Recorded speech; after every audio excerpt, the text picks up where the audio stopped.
So when I was told in the comments that I should check out the Takstar Pro 80 because it is a really good full-sized headphone for under $80, I have to admit I was a little skeptical because there's a lot of hype nowadays about these kind of mysterious Chinese OEM companies. But with the help of some of my subscribers, I got a pair of these on eBay. I've had a month to listen to it, and I'm ready to give my thoughts. So what do I think of this $80 Beyerdynamic clone? Well, you're watching Lachlan Likes a Thing, and let's find out. Today's review is brought to you by 27 awesome people. Thanks. Hey everyone, welcome to Lachlan Likes a Thing, the show where I take a thing and see whether or not I like it. Now the thing we're looking at in this video is the Takstar Pro 80, which is a full-sized closed headphone from the company Guangdong Takstar Electronic Co. And it retails for something under $80. I got my pair from an Australian reseller on eBay for under $80. Takstar is an OEM company, and if you don't know what that stands for Original Equipment Manufacturer. And they are the companies that generally make and manufacture headphones for other larger companies. They're contracted out to actually do the nitty-gritty of the manufacturing. And in recent years, you've seen a lot of OEM companies striking out on their own and manufacturing their own products. So one of the more prominent examples, for instance, in recent years has been the Japanese company Fostex and its parent company Foster Electric. And they've been building some really good high-end headphones and earphones, but you may also know them as the original OEM for things like Apple's iPod earphones, all kinds of things like that. So there's a good chance that these OEM companies actually know how to make a good headphone because they actually have a lot of experience with manufacturing. Now, I've never heard of Takstar as a company. I don't know who they might have OEM'd for. A lot of people had said that this looks like a Beyerdynamic clone, but I'm pretty sure they don't OEM for Beyerdynamic because Beyerdynamic does most of their manufacturing in Germany. Now, throughout this review, I'll be comparing the Pro 80 to this. This is the Audio-Technica ATH M20X. And this is what I regard as a really good entry-level full-sized headphone for under $50 because you can get this for about $49 on Amazon these days.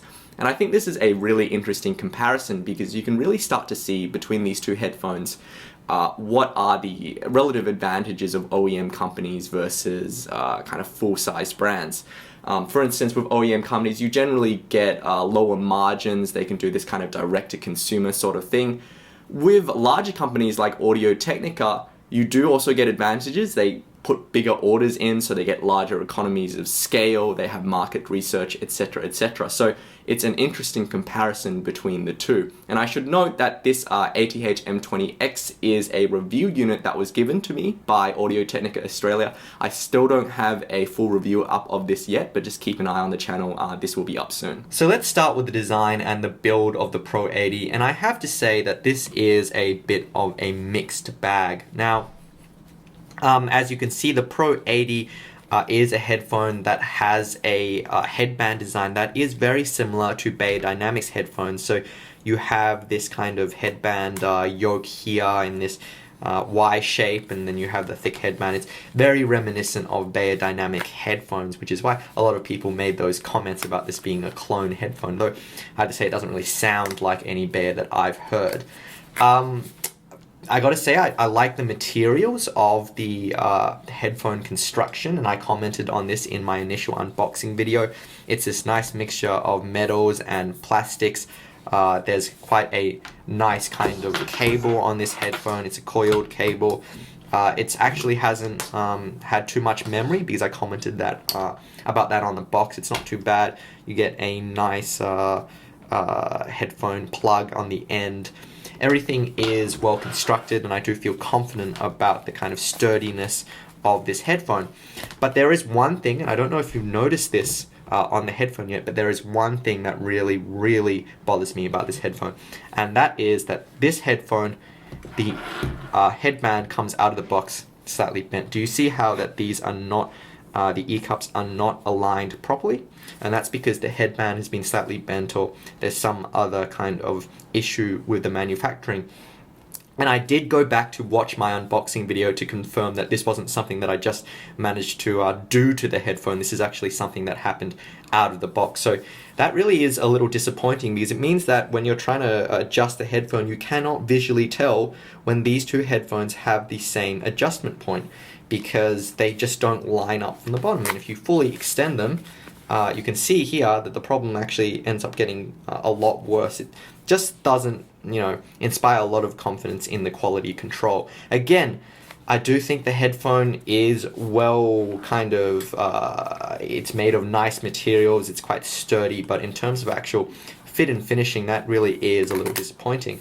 Now again, we'll compare it to the Audio-Technica ATH M20X. And when you look at the M20X, it's just a plastic headphone, and the materials used in this headphone aren't nearly as nice as the Pro 80. It's a lot more plastic fantastic in the kind of choice of materials, but at the same time, it feels a lot more consistent. It feels a lot more like a kind of professionally put together designed product. So in terms of comfort, this is one of the areas where the Takstar Pro 80 falls a little short, I'm afraid to say.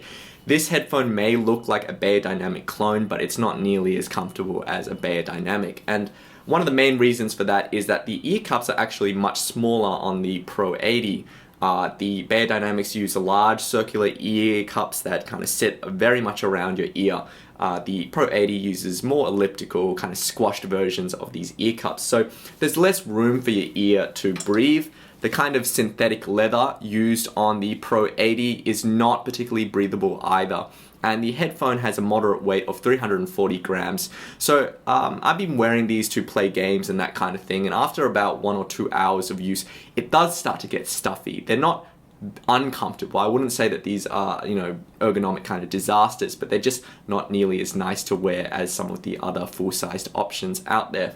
And this is also very much my experience with a headphone like the M20X. Some people have pointed out that you can replace the earpads on the Pro 80 with earpads from the Brainwaves HM5 headphones. And those earpads are larger, they're more breathable, they're more comfortable. They change the sound a little. I can't really comment myself because I haven't tried them.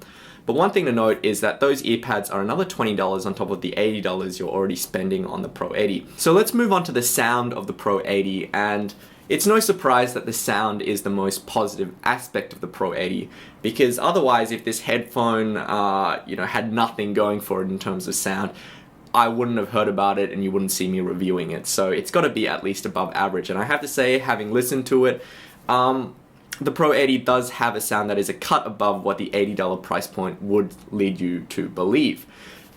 With the Pro 80, you do get a sound that is, I would say, tilted towards the low end. It does have an overall kind of tilt that way, but it's still relatively flat. It extends nicely on both ends. It doesn't feel like anything is severely compromised or missing, so that's really nice. There are two aspects that really stand out about the sound of the Pro 80. The first aspect is the bass. The Pro 80 has some really nice, well-controlled, articulate bass that extends really nicely into the very lowest frequencies. And this isn't just nice bass for an $80 headphone, it's actually nice bass for, a lot of closed full-size headphones that I've heard under about $300. So that's a really positive aspect of the sound. It gives everything a sense of rumble, particularly because the bass is more in the sub-bass kind of frequencies, where the very lowest end where you get a sense of scale and authority, and not necessarily in the mid-bass where you kind of get a bloated kind of warm sound. So that's really positive, and a lot of people praise the Pro 80 for its sense of soundstage and three-dimensionality, and I think that is really due to the fundamentals in the bass. Everything has a really nice sense of scale to it. That's probably my favorite aspect of the sound of this headphone. The other thing that really sticks out about the Pro 80 is the treble. I won't say the treble on the Pro 80 is rolled off, because it isn't. It doesn't kind of drop off a cliff after a certain frequency. But it definitely has a kind of blunt, smoky veil to the high frequencies, because where you would normally expect to hear high frequency peaks, sibilants, that kind of thing, the Pro 80 feels like someone has just kind of lopped off those peaks. So It's very much more of a smooth sound, and it does rob the Pro 80 of a sense of air and space, so it feels a little bit compressed as a result. Now, it doesn't sound swampy, it doesn't sound congested, it doesn't sound slow or anything like that, because it still sounds very detailed in the high frequencies. It just doesn't have much of a bite or kind of emphasis in that region. So it's going to work for people who are sensitive to high frequency regions, but to give you an idea, people say the Sennheiser HD650 is veiled, but compared to the Pro 80, the HD650 sounds positively lively. Now, it's really interesting, again, to compare the Pro 80 to the M20X, because the M20X has a sound signature that more closely resembles its bigger brother, the M50X. It's much more lively, there's a more glossy sense to vocals, especially female vocals. The bass is more mid-bassy, it's overall less controlled, it's less detailed than the Pro 80, but it's also more of an immediately exciting listen. If I had a limited budget and I had to choose between these two headphones, it would be kind of a tough choice. I think these are both great kind of headphones. The M20X, I think, has build quality that, even though it's not quite as nice in terms of materials as the Pro 80, it's a little more consistent. It's more of a nicely put together package in terms of fit and finish. It's also a cheaper headphone, so combined with its more kind of exciting out of the box sound, this is the headphone that I would buy if I had to buy a gift for someone else for a pair of headphones, because you really can't go too wrong with the M20X. But I would argue that in terms of longer term listening, because the Treble is more polite, just in terms of a package, I think the Pro 80 is a more rewarding listen. It's not as exciting out of the box, but I have to say I enjoyed listening to both of these headphones. Anyway, thanks again to all my backers who made it possible for me to get these headphones. I'm really glad to have, because I probably wouldn't have gotten these otherwise, so a big shout out to them. Thanks to all my regular subscribers as well. You can talk to me on Facebook at facebook.com/LachlanLikesAthing, on Twitter at LachLikesAthing. I'm looking forward to your comments and happy listening.